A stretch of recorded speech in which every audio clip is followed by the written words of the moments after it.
Merci beaucoup, bonjour à tous, et merci de m'avoir invité à contribuer à cette discussion. Il y a beaucoup de choses que je vais vous dire qui vont résonner très fort avec les deux précédents intervenants, ce qui montre qu'il y a déjà une forme de consensus qui se dégage sur l'état des lieux et sur la marche à suivre. Bon, néanmoins, je partagerai quand même quelques éléments d'expérience personnelle dont j'espère qu'elles seront éclairantes pour vous. Moi, je suis l'un des membres de la direction générale du groupe Alstom. Je suis en charge d'une division qui s'appelle Digital and Integrated Systems. Au passage, Mustapha, je fais partie des dirigeants qui vous écoutent instantanément lorsqu'on entend qu'on peut automatiquement changer le type de technologie sur les legacy software. J'ai un bon petit logiciel à 15 millions de codes, c'est vrai. 15 millions de lignes de code qui auraient très envie de passer par vos mains, donc je pense que je vous passerai ma carte de visite. Alors, d'abord, la place du doctorat et de l'innovation chez Alstom. Pour ceux qui s'intéressent un peu à ce qu'on fait, l'innovation, c'est l'un des 3 grands piliers du plan stratégique d'Alstom. En quelques chiffres, Alstom, c'est plus de 20 000 ingénieurs, dont la moitié chez moi. 600 millions d'euros d'investissement R&D par an, donc 3 à 4% du chiffre d'affaires, plus de 10 000 brevets en portefeuille, et seulement, pour celles qu'on arrive à traquer, 25 thèses en cours, qui est un chiffre qu'on essaie d'augmenter, sur des thèmes qui sont aussi divers que l'intelligence artificielle, la cybersécurité, les nouvelles technologies de batterie au sodium, les systèmes de freinage innovants, les semi-conducteurs, et je pourrais allonger la liste longuement. La conception qu'on se fait du doctorat, c'est aussi une expérience riche d'apprentissage. Et ça, je crois que Mustapha l'a très bien décrit avec son expérience personnelle. À la fois dans un domaine scientifique pointu, avec cette culture de commencer par faire un bel état de l'art, mettre le questionnement au centre de toute réflexion, et finaliser son travail, et ça, je pense que c'est hyper important, par le partage de ce qu'on a trouvé ou de ce qu'on a observé. Et puis évidemment, aussi dans le domaine de la gestion, et je crois que Patrice Ken le soulignait très bien, conduire une thèse, c'est aussi gérer un budget, surtout dans un domaine industriel. C'est collaborer, c'est créer un réseau interne, externe, parfois avec des clients, c'est convaincre ses pairs. Et c'est aussi montrer une capacité de synthétiser un problème complexe en des termes simples pour pouvoir transformer. Alors, j'ai une expérience personnelle du doctorat. Je suis moi-même docteur, je suis moi-même passé par les griffes de la NRT. Après Polytechnique, j'ai fait une thèse CIFRE qui a été à cheval entre Peugeot Citroën, aujourd'hui Stellantis, l'école des mines de Paris et l'école supérieure de physique et chimie industrielle, sur un thème de contrôle actif des écoulements turbulents appliqués à l'aérodynamique automobile. Donc, je vous laisse imaginer le niveau de pointe que c'était. J'ai eu des dizaines de publis avec moi, quelques brevets, etc. Et puis, j'ai continué ma carrière. Je me suis vraiment posé la question, à la fin de mon doctorat, de continuer dans l'industrie ou d'aller plutôt vers le CNRS. Bon, le monde de l'industrie m'a appelé, donc j'y suis allé. Et j'ai commencé ma carrière à la direction de l'innovation et même à la direction scientifique du groupe PSA, où j'ai passé plusieurs années, où j'ai encadré des équipes de recherche. Et ce que disait Mustapha est très vrai. La raison pour laquelle j'ai pris ce chemin-là, que je n'avais pas du tout anticipé, c'est parce que c'est des docteurs qui ont voulu faire d'autres docteurs. Et j'ai contribué à ça. J'ai moi-même monté des dossiers NRT, encadré des thèses, fait part de jurys de thèse, revu des publications scientifiques internationales, etc., etc. Et je pense que cette espèce de mécanique qui est assez française, en fait, d'auto-entretien de cette filière et de cette communauté est très, très importante à faire subsister. Et il faudrait réussir à sortir de ça pour faire en sorte que des gens qui ne sont pas familiers avec le doctorat s'intéressent au doctorat. Mon père était lui-même docteur, professeur à l'école des mines, je vous laisse imaginer. J'ai rejoint Alstom quelques années plus tard, d'abord à la direction technique, évidemment, parce que c'est de là que je venais. Et là, j'ai eu une ouverture vers des horizons très, très différents. Et en fait, je suis, je pense, un témoignage vivant on peut faire autre chose que de la recherche quand on a été chercheur. Je suis passé par la direction des opérations, j'ai été le directeur financier d'Alstom. Je suis parti en Asie, j'ai été le président de la région Asie-Pacifique pour Alstom. Puis je suis revenu en Europe il y a quelques années pour diriger le business dont je m'occupe aujourd'hui. Dans lequel il y a une très forte composante de recherche, mais ça fait bien longtemps que je ne fais plus de recherche moi-même. La capacité des entreprises à ouvrir des horizons différents aux chercheurs dans leur carrière est l'un des facteurs clés de succès de la filière de recherche. J'y reviendrai. L'un des éléments qu'il faut souligner, à mon avis, c'est que l'apprentissage de l'approche scientifique, à laquelle j'ai été confronté que lors de mon doctorat, est un atout pour le business. Et ça, je pense que beaucoup de gens le sous-estiment. On a une pratique, et je dis souvent à mes équipes, souvent très intuitive du business. On fait des trucs à l'école infiniment plus sophistiqués que les additions et les multiplications qu'on fait quand on est un dirigeant. Et toutes les caractéristiques de l'approche de la recherche, je le répète, l'état de l'art, la formulation de la bonne problématique. Je me souviens très bien de mon directeur de thèse qui me disait « Mais au fond, Jean-François, c'est quoi la question fondamentale ? Si tu n'as pas fait émerger la question fondamentale, t'intéresseras personne. » Mais ça s'applique aussi dans le business. C'est quoi le problème qu'on essaie de résoudre ? Et bien formuler le problème, c'est la première étape pour bien le résoudre.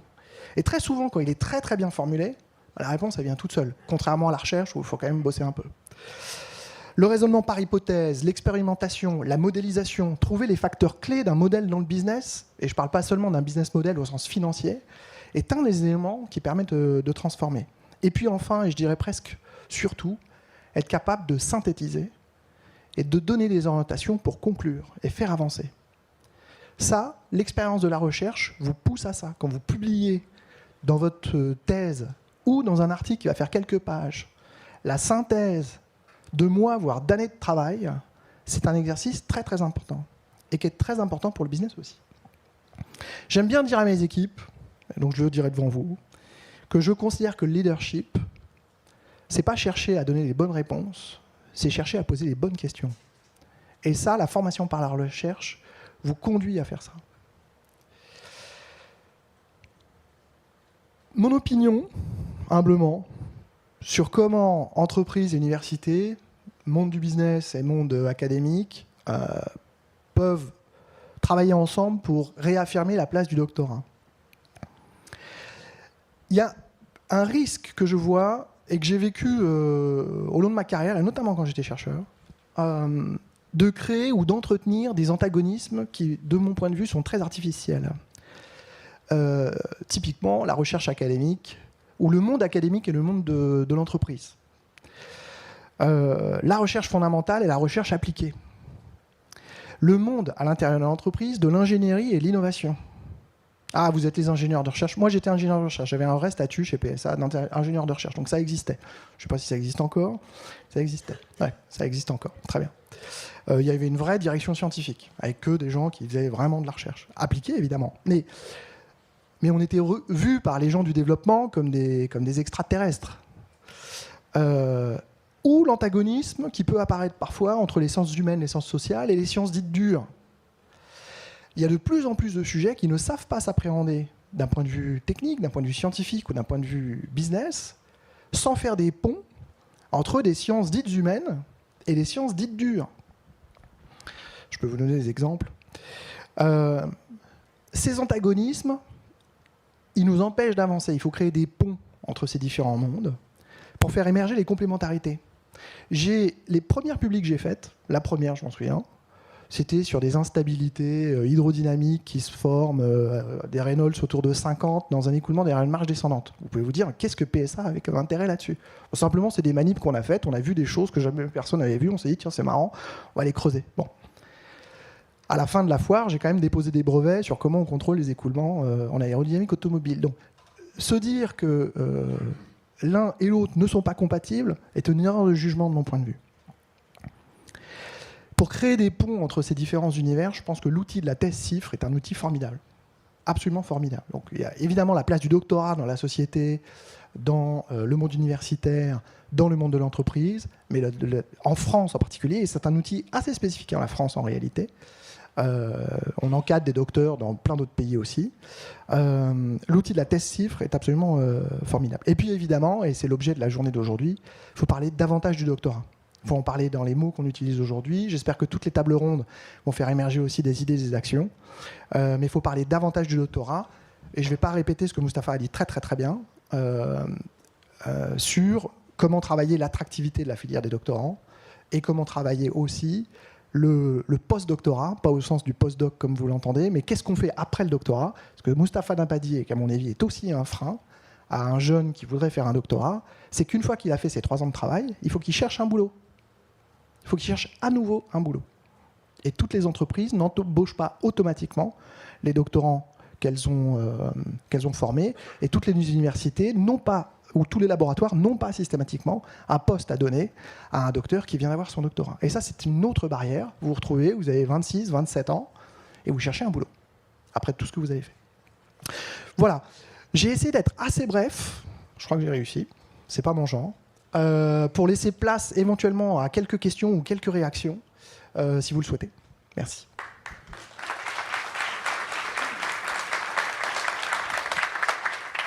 Merci beaucoup. Je vais vous laisser peut-être le micro pour répondre aux questions. Je vais récupérer. Il était parti. Non, il était parti. Bon, il va revenir. Et on en a d'autres là. Donc, je vais essayer de prendre ce micro.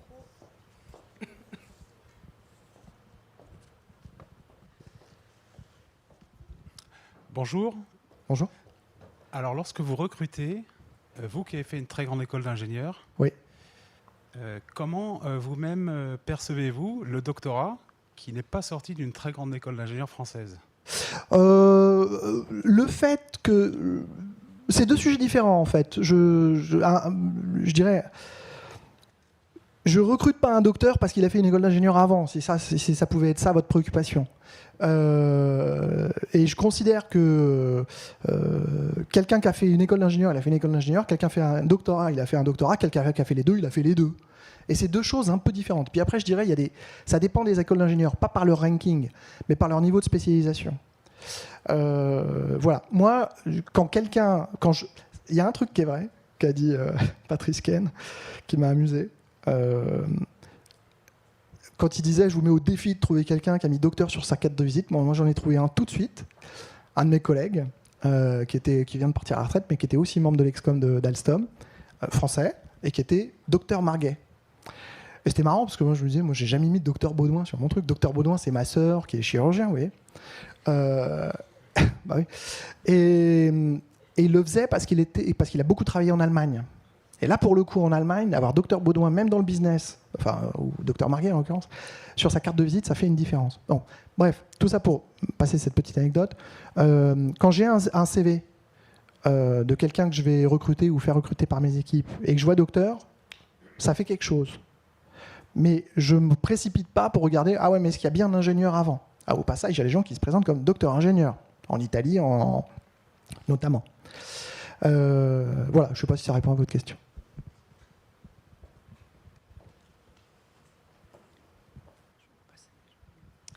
Merci beaucoup pour ces messages très forts. Moi, j'ai une question très pragmatique. Dans le cadre de France 2030, il y a différentes stratégies selon les industries. Et sur la partie compétences, donc il y a un appel spécifique. Et pour chaque industrie, en fait, il y a eu un besoin de faire un diagnostic du besoin en recrutement de ces filières industrielles selon les niveaux, on va dire, de formation qu'on peut avoir. Donc il y a certaines stratégies qui ont besoin, par exemple, dans les 5 prochaines années, de profils de jeunes formés sur 3 ans. Il y en a qui ont besoin de profils formés sur 5 ans, donc ingénieur master. Et sur le doctorat, on a du mal, en fait, aujourd'hui, à saisir le besoin industriel en termes de nombre de recrutements ou de besoins sur les 5 ou 10 prochaines années. Donc, est-ce que vous avez des idées sur cette question de diagnostic selon les filières industrielles, du besoin en doctorat? L'un des grands bénéfices de m'avoir invité à ce colloque, c'est que j'ai réalisé qu'on ne se posait pas cette question. Donc je me dis, on est quand même un peu nul. Alors moi, je ne suis pas directement en charge de l'innovation et de la filière des docteurs pour Alstom, mais enfin quand même, j'ai une certaine influence sur la question. Et en fait, c'est l'un des trucs que j'ai demandé.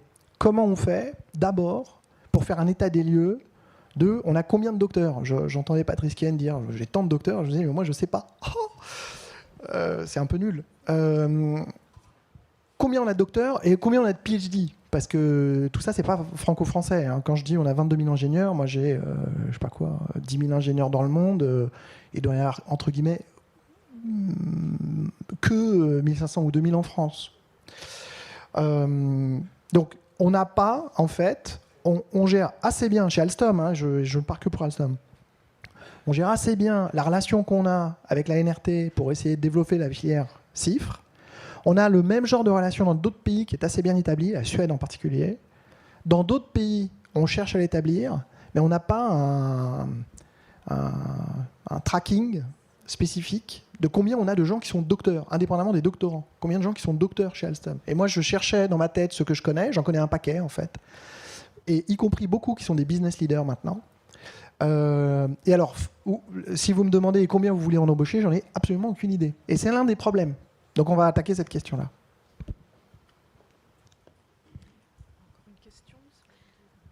Marie Nuchet, l'Institut Agro à Rennes. En fait, vous venez de répondre à ma question. Parce que justement, en vous écoutant, vous avez été très précis sur le nombre d'ingénieurs, sur le nombre de doctorants. Et je me suis dit, mais il ne parle pas des docteurs. Donc, parce que je sais on pas. a la réponse. Je me suis posé la question. Je me suis dit, Enfin, on a la attendez, réponse, dites-moi on quand n'a pas même la combien on a de réponse, docteurs. mais Je bon. ne peux pas aller là-bas et pas dire combien on a de docteurs. Et bien la réponse, c'était, on ne sait pas. Bon. On ne sait pas. Bah On peut donc- dire qu'on en a autant. On en a minimum tant, parce que ceux-là, on les a. Mais on est certain que ce n'est pas exhaustif. Donc on compte sur vous pour la cartographie et surtout Absolument. pour une cible. Absolument. Absolument. Oui, bonjour, André Skader, CDFI. Juste une question, vous avez évoqué les SHS. Alors ici, on parle beaucoup, effectivement, de technologie. Moi-même, je viens du secteur plutôt de la technologie et de l'importance donc, de la recherche SHS dans le monde industriel. Aujourd'hui, est-ce que des entreprises sont prêtes à recruter des docteurs dans ces domaines-là? Alors, oui, nous, on a des équipes qui travaillent sur ces questions-là. Essentiellement, mais je ne sais pas lesquels sont docteurs, je ne les connais pas tous évidemment, hein, il y a beaucoup de monde chez Alstom. Il faudra que je pose la question d'ailleurs, si la personne qui s'occupe de ça, elle est docteur ou pas. Alors nous, l'angle par lequel on prend ça, c'est surtout sur l'expérience voyageur. Surtout sur l'expérience voyageur et tout ce qui est autour des facteurs humains, qui vont au-delà de l'ergonomie. De la perception et quand j'étais chez PSA, on travaillait beaucoup là-dessus aussi. Moi, je dirigeais un programme de recherche où j'avais des aérodynamiciens, des spécialistes de la synthèse dynamique véhicule et des gens qui étaient des pros de perception et facteurs humains, ça s'appelait comme ça, sur la sensibilité des véhicules et la perception conducteur en situation de vent latéral. Alors, c'était très très cross-disciplinaire. Donc la réponse simple, c'est oui, on est prêt à embaucher dans ces domaines-là. En revanche, si vous me demandez c'est quelle proportion de nos ingénieurs, c'est une petite goutte d'eau. Hein. Moi, le gros de mes ingénieurs, ils font du développement de logiciels critiques embarqués.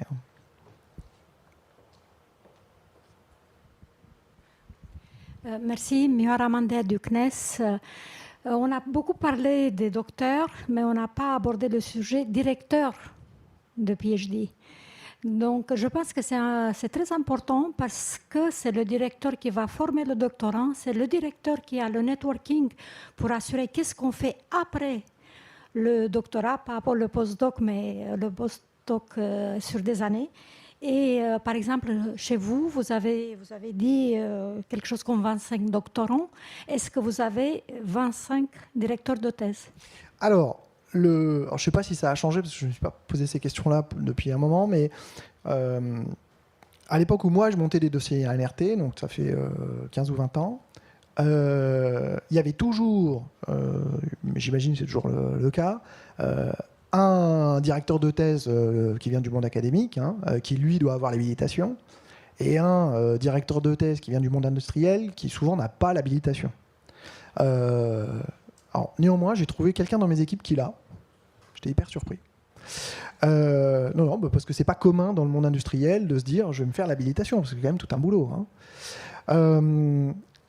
Et donc je dirais, de facto, dès lors qu'on travaille à l'encadrement d'un doctorant, on a quelqu'un qui est dédié pour superviser son travail du côté de l'entreprise, en collaboration avec le laboratoire ou les laboratoires qui le supervisent d'un point de vue académique. Voilà. Oui, mais ça veut dire que votre ingénieur qui va superviser une thèse doit avoir du temps aussi pour l'encadrement. Ah oui, bien sûr. Ah oui, bien sûr. Non, Et évidemment. Il faut reconnaître aussi ce travail. Non, absolument, absolument. Mais il ne faut pas se tromper. Quelqu'un qui encadre une thèse ou quelqu'un qui fait une thèse, c'est quelqu'un qui contribue à la recherche et l'innovation du groupe Alstom. Hein. C'est pas quelque chose qu'on fait, c'est pas du mécénat. Hein. C'est quelque chose qu'on fait parce qu'on pense que c'est important pour l'entreprise et pas seulement pour développer les compétences de quelqu'un dont on se dit que 3 ans plus tard on pourra l'embaucher. C'est pas un stage non plus. C'est un vrai travail de recherche et d'innovation qui doit avoir, et c'est ça qui rend la thèse industrielle plus difficile de mon point de vue à accommoder, qui doit avoir un intérêt pour la communauté scientifique, qui doit soulever une question fondamentale et apporter des éléments de réponse, et un intérêt pour le monde de l'industrie. Et réussir à réconcilier ces deux dans un sujet donné, c'est pas facile. C'est pas facile. Voilà, je crois que je suis arrivé au bout de mon chrono. Merci à tous.